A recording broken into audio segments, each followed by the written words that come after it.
Buat yang lain tuh buat apa sih, Mas? Mobil, tas branded, tiket ke Singapura. Aku harus lunasin utang ini, Pak. Ya sudah, cukup banyak ngalah. Aku tuh cuma numpang ya, Bu, di sini.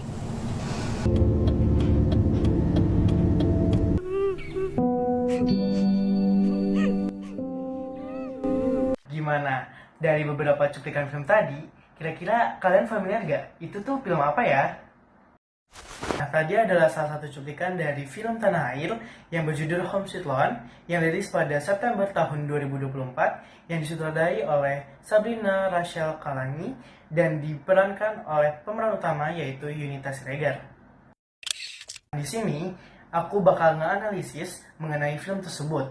Tapi sebelum itu, perkenalkan aku Dimas Satria Maulana dengan akhiran NIM 044.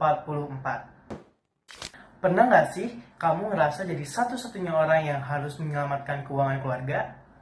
Nah, fenomena ini punya nama sandwich generation.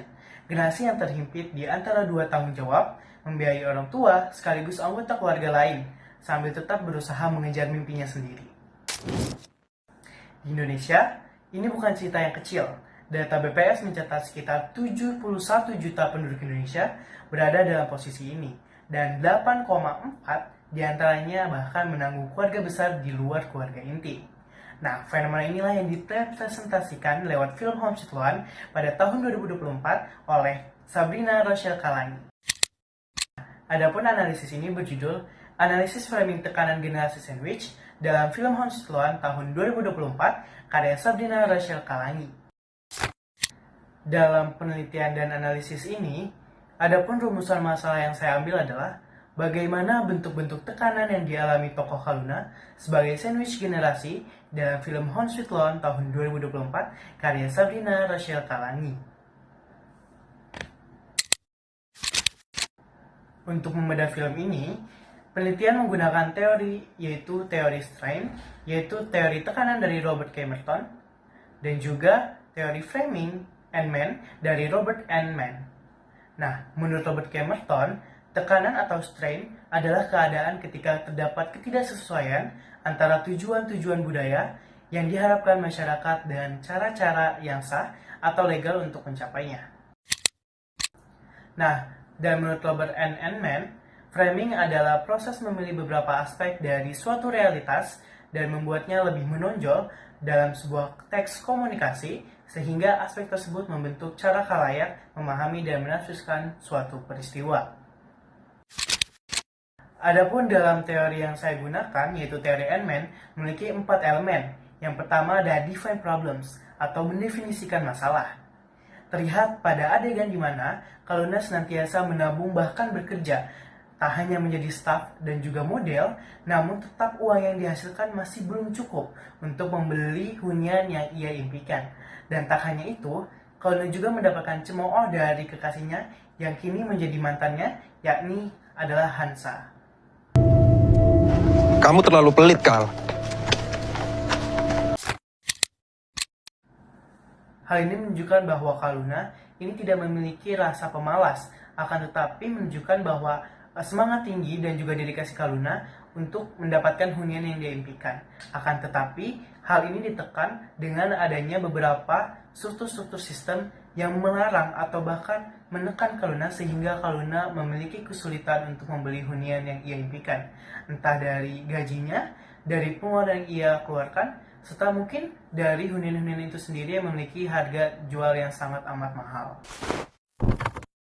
Yang kedua ada diagnosis kasus atau menentukan penyebab. Terlihat dalam beberapa adegan, Kaluna menjadi tolak ukur dalam keluarga di mana dia harus selalu mengalah bahkan untuk haknya sendiri. Yang pertama, ia harus membayar tagihan listrik, dan yang kedua, ia bahkan harus merenovasi rumahnya sendiri. Dan yang ketiga, kebutuhan dapur, bensin dan sebagainya juga ditanggung oleh Kaluna. Dan puncaknya adalah ia harus membayar hutang pinjol yang dilakukan oleh kakaknya sebesar 330 juta rupiah. Kal, token listrik habis. Tolong beliin. Nanti ya kita panggil tukang buat nutup atapnya. Ya, kalau kamu udah gajian. Aku tuh cuma numpang ya, Bu, di sini. Aku harus lunasin utang ini, Pak. Tolong, Kak. Nendra,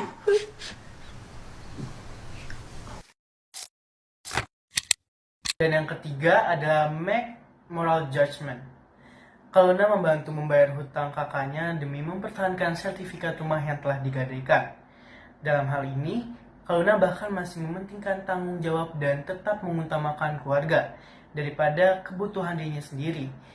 Ini menunjukkan rasa sayang dan cinta Kaluna terhadap keluarga yang sangat amat tinggi, meski ia sendiri tidak dianggap. Film ini juga mengajarkan kita untuk tetap berusaha dengan apa yang menjadi tujuan kita dan rasa sayang dan cinta kita akan diri sendiri dan juga orang lain, terutama keluarga. Bapak pastiin sertifikat rumah kita Lalu balik. aku bersandar kemana. Nah, yang terakhir ada treatment recommendation. Adegan ini diperlihatkan dengan ayah Kaluna menjual kembali rumahnya.